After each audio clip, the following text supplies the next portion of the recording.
Merci, Monsieur le Président. Merci, Monsieur le Président, pour votre propos liminaire.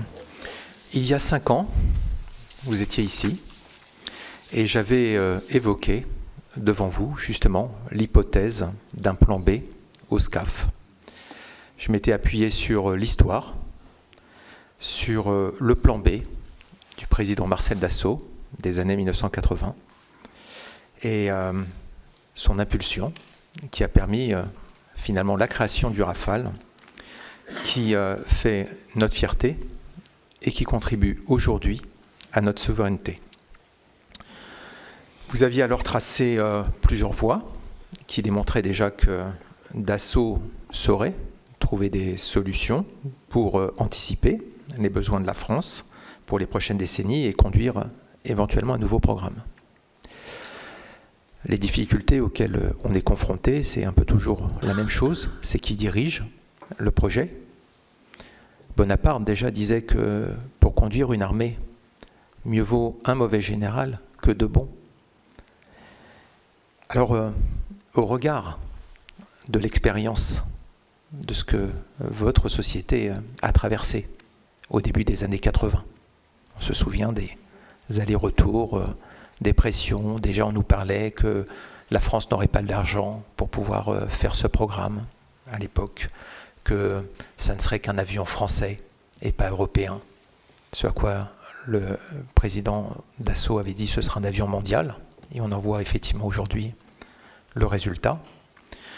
Quelle comparaison faites-vous avec les années 80 et ce que nous observons aujourd'hui dans la façon dont finalement les choses ne se sont pas faites en termes de coopération? Est-ce que Dassault, pour vous, peut conduire seul un nouveau programme visionnaire qui nous permettrait d'espérer pouvoir répondre aux besoins de nos successeurs dans 30 à 50 ans? Auriez-vous un nom de programme à proposer pour que nos compatriotes commencent à s'approprier cette idée? Merci.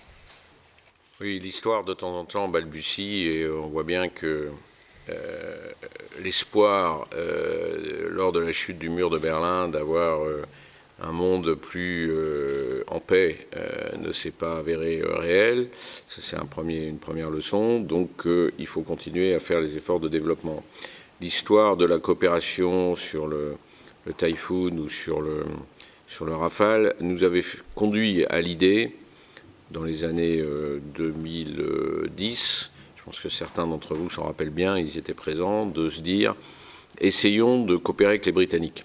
On sait qu'ils sont très liés aux Américains, il n'y a pas de doute là-dessus, mais donc on avait essayé de se dire on pourrait faire un drone de combat, puisque le drone de combat à 6 pays, les pays n'avaient pas suivi le fait de lancer un programme, on essaierait de faire. Et on s'inscrivait dans les accords de Lancaster House, qui étaient des accords de défense assez poussés entre la France et le Royaume-Uni, pour essayer de trouver. Donc moi j'ai beaucoup œuvré chez Rolls, chez BAE, chez Selex, pour trouver les moyens de coopérer avec les Britanniques. Ça n'aurait pas été facile, on avait débuté, ça aurait été compliqué, mais c'était une voie. Bon, cette voie a évolué vers le franco-allemand, très certainement l'effet Brexit, le changement à la tête de l'État, plusieurs choses ont fait qu'on a basculé vers l'Allemagne. Le sujet reste néanmoins le même, c'est-à-dire que on peut faire seul, on peut faire en coopération. Alors, je le précise parce que de temps en temps, la presse ne le comprend pas. Quand je dis je peux faire seul, j'ai pas dit qu'on avait forcément les moyens financiers pour le faire seul, j'en sais rien, je vais y revenir. Je dis techniquement, technologiquement, je sais faire seul avec mes partenaires, c'est pas tout seul Dassault, et le premier de ces partenaires dont j'ai besoin, parce que c'est comme ça sur un avion, c'est le moteur.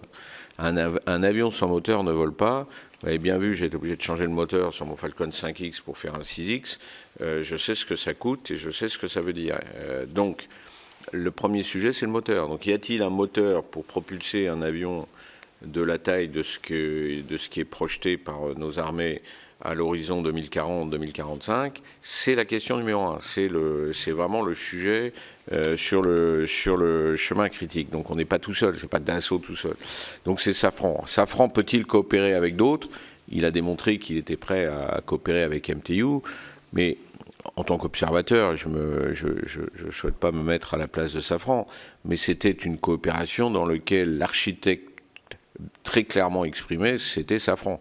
C'était pas un co-leadership, même s'il y a une JV, la JV, ça ne veut pas dire grand-chose.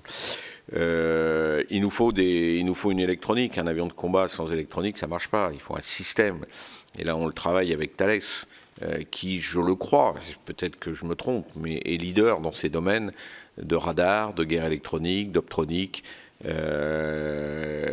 Donc, c'est pas tout seul, toute cette compétence, on le sait faire. Donc, c'est bien une problématique de moyens. Alors, dans les moyens, il y a deux choses.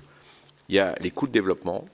Effectivement, si vous faites un programme en coopération, vous les partagez. Donc, ça peut offrir un avantage. Si vous êtes 2, vous divisez par 2. Si vous êtes 3, vous divisez par 3. Sous réserve quand même qu'on n'augmente pas trop la facture parce que justement on duplique, parce qu'on veut tout bâtir ensemble et que finalement, si on multiplie par 3 le nombre d'ingénieurs et les délais par 3, on va arriver à ce que ça coûte plus cher, même redivisé par 3, etc. Et puis il reste le sujet d'acheter les avions. Et vous voyez bien, et vous le savez tous, puisque vous travaillez sur les budgets de la défense, qu'acheter des Rafales pour la France, c'est pas si simple. Il faut mettre un budget. Or, le Rafale, dans son domaine, c'est l'avion le moins cher. Il est moins cher qu'un Typhoon, il est moins cher qu'un F-35, quoi qu'en disent certains. Il faut trouver l'argent pour acheter les avions. Si vous faites un avion en coopération qui a tellement grossi parce qu'il a fallu faire de la place à tout le monde et qui n'a pas eu cette volonté de maintenir la taille, vous allez faire un avion plus cher. Donc vous allez gagner peut-être au début sous réserve de ce que j'ai dit avant. Et en plus, il faut acheter les avions et ça coûte. Et 3, si l'avion coûte cher, s'il est complexe, etc., il s'exportera moins. Et donc le retour financier vers le pays soit moindre. Donc l'affaire des moyens, c'est bien à regarder précisément entre on fait tout seul ou on fait en coopération. Et donc la voie qui pourrait être une bonne voie, c'est celle qu'on avait explorée dans le Neurone. Le Neurone était un démonstrateur de drones de combat, c'était un démonstrateur de furtivité, mais c'était aussi un démonstrateur de coopération européenne pour dépenser le moins possible. Et donc, garder l'efficacité. C'est cette manière de coopérer qui, à mon avis, est la bonne.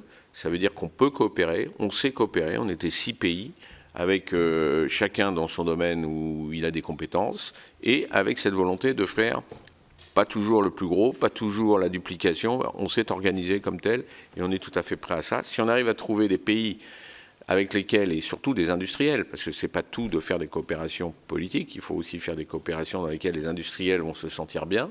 S'ils se sentent pas bien, ça marche pas. On vient d'en faire la démonstration. Donc, quelque part, c'est ça qu'il faut trouver. Donc, on peut faire seul, c'est possible. On peut aussi trouver des coopérants. Et ces coopérants doivent-ils aller exclusivement en Europe? Ça, c'est encore une troisième question qu'on se pose. Non, les noms, je les garde aujourd'hui pour moi, parce qu'il faut que je sois en ligne avec l'État. Je ne peux pas faire tout seul. Vous connaissez mon immense respect pour l'État.